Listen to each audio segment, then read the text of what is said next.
Hello, everyone, and welcome. I'm happy to have Courtney Harris as my guest today.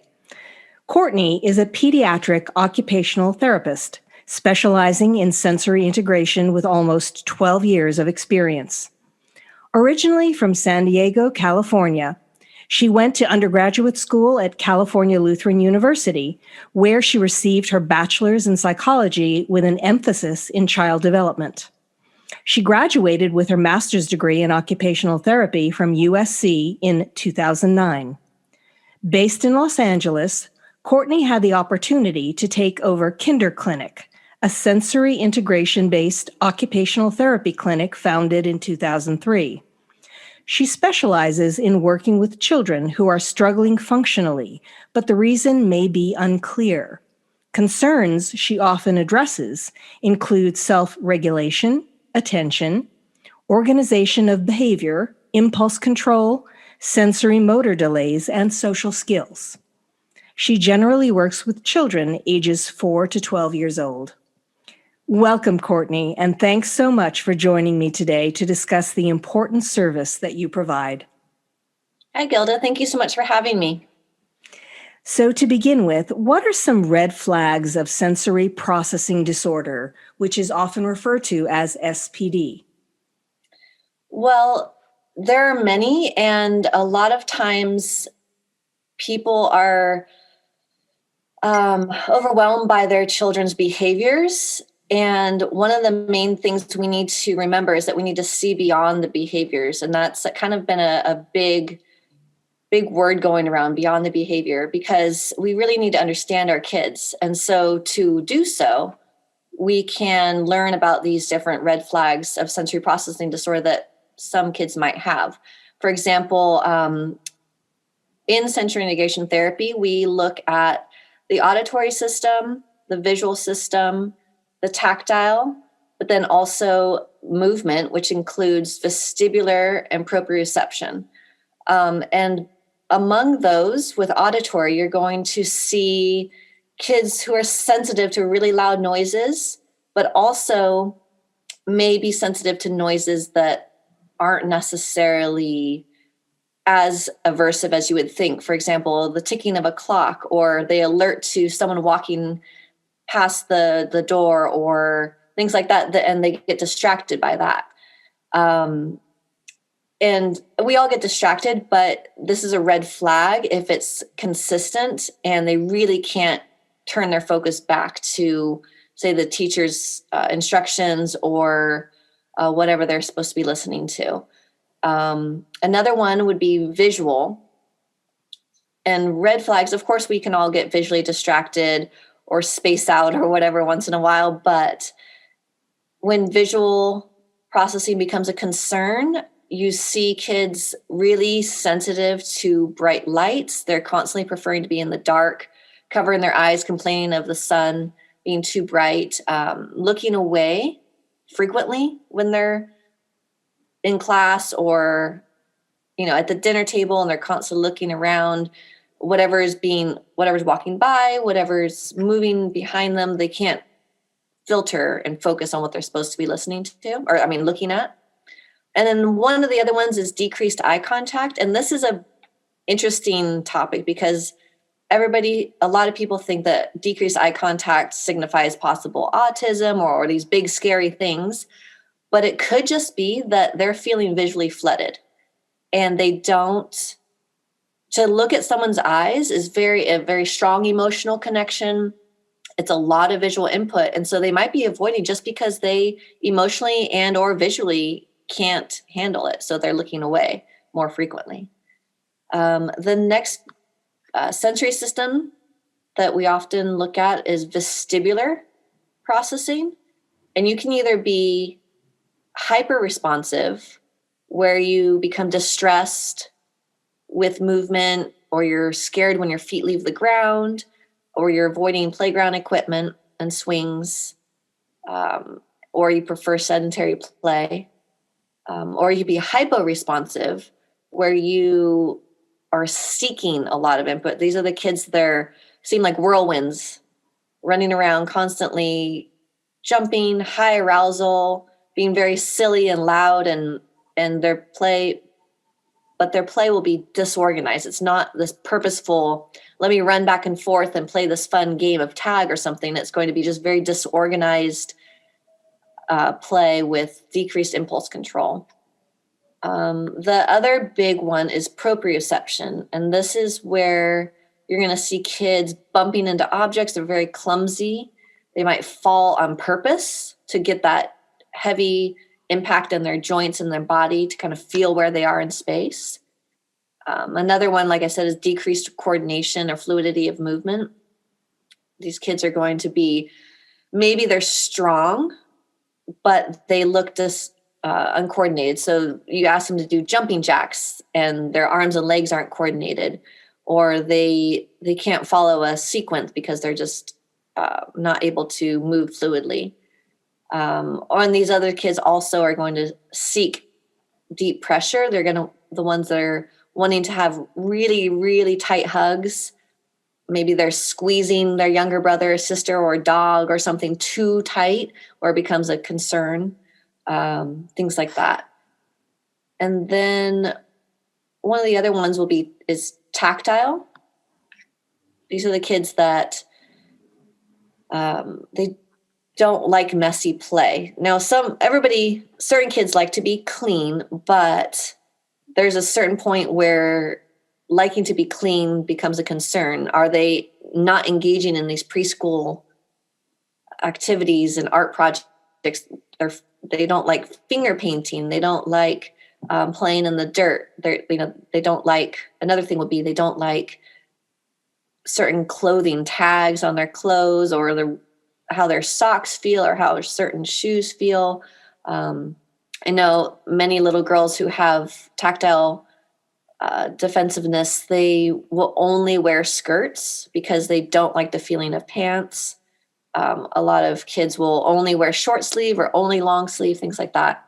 So we all have sensory systems. But these can become a concern when they start affecting you functionally. So speaking of that, how would these concerns affect a child functionally in their daily lives? You're going to see it in a lot of different ways. These are the kids that don't fit into the box. So there's a lot of behaviors that we need to look beyond, like I said before. Some of the main ones you're going to see decreased self-regulation. So frequent prolonged tantrums, big reactions to small problems, more so than the typical 3-year-old that doesn't want to leave the park because they're having too much fun. I only want to wear my red shoes, and if I don't wear my red shoes, I'm going to cry for an hour, even though they're dirty and I have to wear my pink sandals or something like that. Like big, over the top, disrupting daily routine kind of big reactions.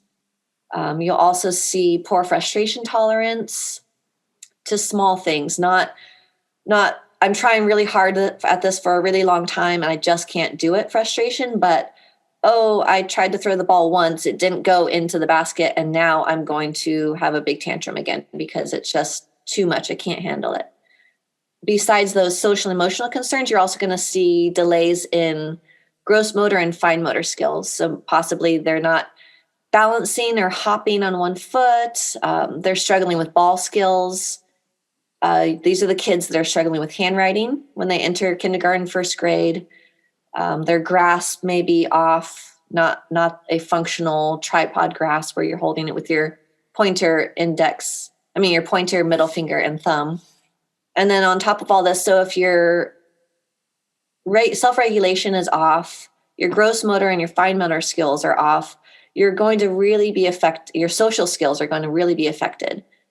You're going to miss social cues. If you're seeking a lot of movement and you're whirling around, you might not be checking in with people's feelings or their facial expressions or how they're reacting to your behaviors. And so you miss all these social cues, and then suddenly you don't have that friend that you thought was there to play with you is suddenly not there anymore because you went off on a tangent about whatever, spinning or running off, or you just weren't focused on the game, and now your friend's not there anymore.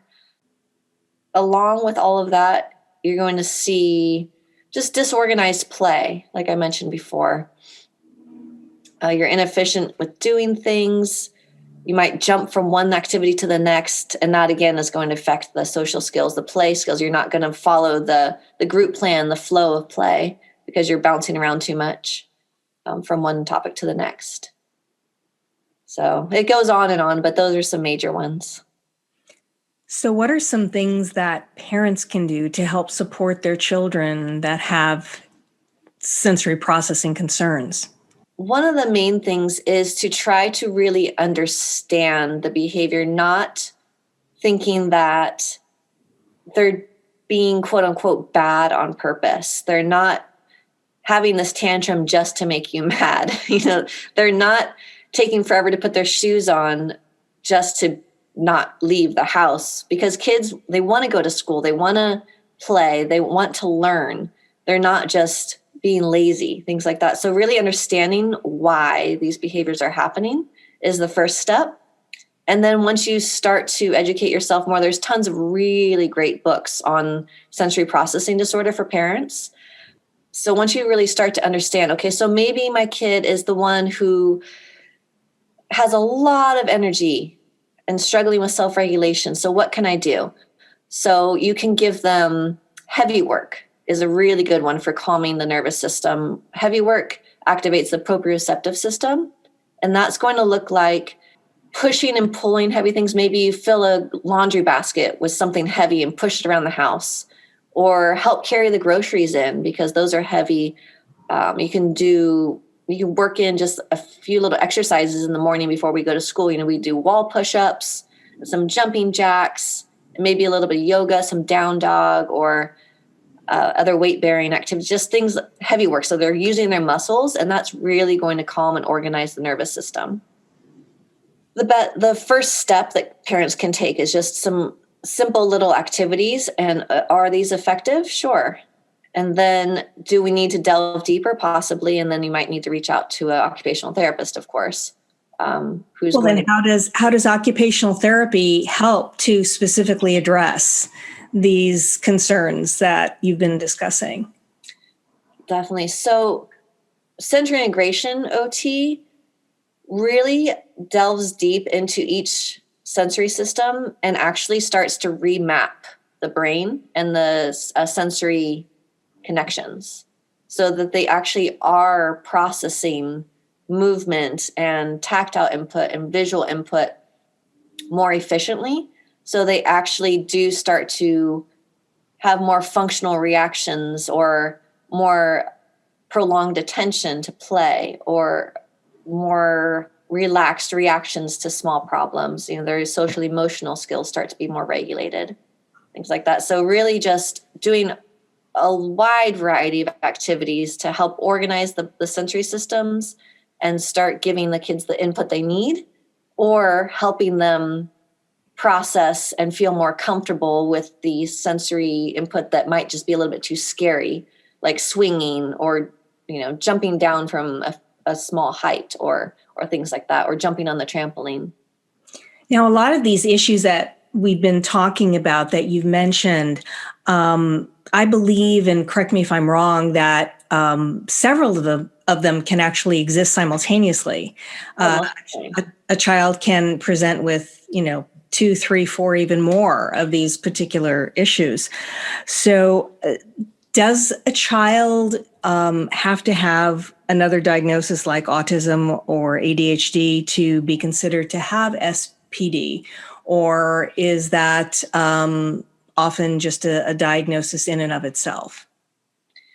Well, unfortunately, sensory processing disorder is not yet in the DSM, the big book that has all the diagnoses, including ADHD and autism and all those things. But I believe, and in my long experience, you can have sensory processing disorder separate from any other diagnosis.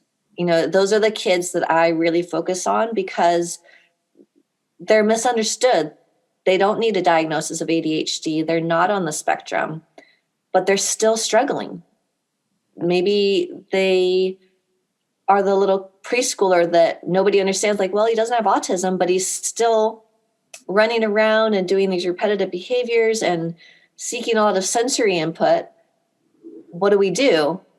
So things like that. So I think that it can exist separately from any other diagnosis. Yes, definitely. Now, in your experience, have you found that this continues throughout a child's life? Or have you seen cases where these particular challenges and issues actually mitigate with treatment? Oh, they definitely mitigate with treatment. They definitely improve. But we have to remember, we all are sensory beings. We all have sensory needs, but we're functional. And that's the key, is these kids that are seeking all this input, maybe they're going to be a track star. Maybe they're going to be a wrestling star or a football player or something like that. They're going to be drawn to things with activities with a lot of movement. Or, for example, as an adult, if we're functional adults where we're going to work and we're raising our kids, we still do things to help regulate ourselves. We have our cup of coffee in the morning. We go for a run in the morning. We do yoga at night. We meditate. We take hot baths. We do all of these things to help calm and organize our sensory systems. But they're very useful, functional, adaptive activities that just fit into our day. And that's what OT is going to help kids with sensory processing disorder do, is find strategies that help them feel good, help them feel calm, regulated, happy, ready to learn, ready to socialize, and just be a functional part of their family, their community, and school.